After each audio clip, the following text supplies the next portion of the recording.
عرب میں جو بھی اخلاقی اب معاملہ ہو چکا تھا اس وقت جب کہ حضور کی بعثت ہوئی ہے، اس کا نقشہ اب آ رہا ہے سورۃ الماعون میں. یعنی یہ کہ ایسا نہیں تھا کہ سرے سے ان کے ہاں کوئی ویلیوز رہی نہ ہوں، لیکن یہ کہ تلپٹ ہو جاتی ہیں ویلیوز، اور یہ کہ کچھ چیزیں ہوتی ہیں کہ جن کی حقیقت نہیں رہتی، صرف ان کی رسم رہ جاتی ہے. جیسے آج ہمارا حال ہے، رہ گئی رسم اذاں روح بلالی نہ رہی، فلسفہ رہ گیا تلقین غزالی نہ رہی. تو ان کے ہاں بھی یہ آ چکا تھا کہ اب وہ چونکہ جزا و سزا کے تصور سے محروم ہو چکے تھے، لہذا ارأیت الذی یکذب بالدین، کیا تم نے دیکھا اس شخص کو جو جزا و سزا کا انکاری ہے؟ کوئی جزا سزا نہیں، کوئی باعث بعد الموت نہیں. ان ہی الا حیاتنا دنیا نموت و نحیا وما یہلکنا الا الدار. اس دنیا کی زندگی کے سوا کوئی زندگی نہیں، ہم خود مرتے ہیں خود جیتے ہیں، اور ہلاک کرنے والی شے گردش افلاک کے سوا اور کوئی نہیں، ہم کوئی خدا کو نہیں مانتے. ایسے لوگ بھی تھے ان میں.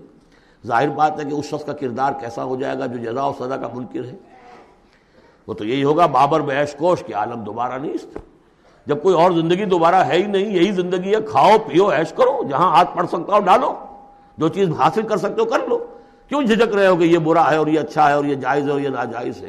پھر تو طریقہ یہی ہوگا. تو وہ کردار کیا بنتا ہے اگر جزا و سزا کا انکاری ہوگا انسان؟ تو کردار کیا بنے گا؟ فَذَلِكَ الَّذِي يَدُعُّ الْيَتِيمَ، وہی ہے کہ جو یتیم کو دھکے دیتا ہے. کیوں کھلائے یتیم کو؟ کون سا فائدہ ہے اسے سے؟ وَلَا يَحُضُّ عَلَىٰ طَعَامِ الْمِسْكِينِ، اور کسی مسکین کو کھانا کھلانا خود تو درکنار، کسی اور کو بھی اس کے لیے کوئی تلقین کرنے کو تیار نہیں. اس لیے کہ اندیشہ یہ ہے کہ میں اسے تلقین کروں گا تو پلٹ کر مجھ سے نہ کہے کہ تم کیوں نہیں کھلاتے. فَوَيْلٌ لِّلْمُصَلِّينَ، ان کے ہاں نماز تو ہے، نماز کا حلیہ انہوں نے بگاڑ دیا ہے. وہ سورہ انفال میں ہم پڑھ چکے ہیں، سیٹیاں بجاتے تھے، تالیاں بجاتے تھے، لیکن وہ نماز سمجھتے تھے اسے.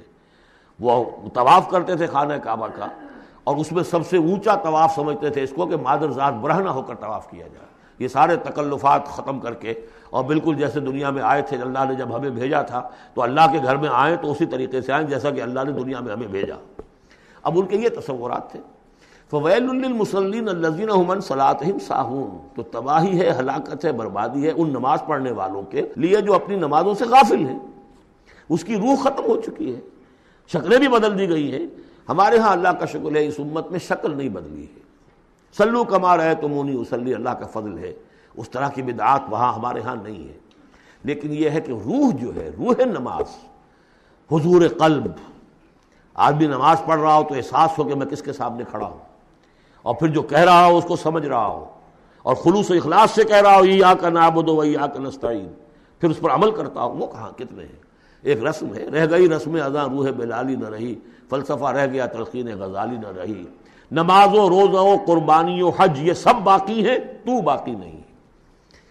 الذین هم عن صلاتهم ساہون الذین هم یراؤون، اور اگر کوئی نیکی کا کام کرتے ہیں تو دکھاوے کے لیے، تاکہ اس سے کچھ شہرت ملے، بڑا بہت سخی آدمی ہے. وَيَمْنَعُونَ الْمَاعُونَ، لیکن ان کی شخصیت کے اندر پستی کا عالم یہاں تک آ گیا ہے کہ عام استعمال کی چیزیں بھی مانگے تانگے نہیں دیتے. عرب میں بھی رواج تھا بھئی کہیں سے کسی کے چولہے میں سے کوئی انگاری لے آؤ تاکہ ہم آگ روشن کر لیں. نمک ہے کسی سے مطلوب ہے تو اس کا کوئی جھجک نہیں ہوتی تھی، نمک دے دیا جاتا تھا. لیکن وہ لوگ ان چیزوں میں بھی آ کر شقی ہو جاتا ہے.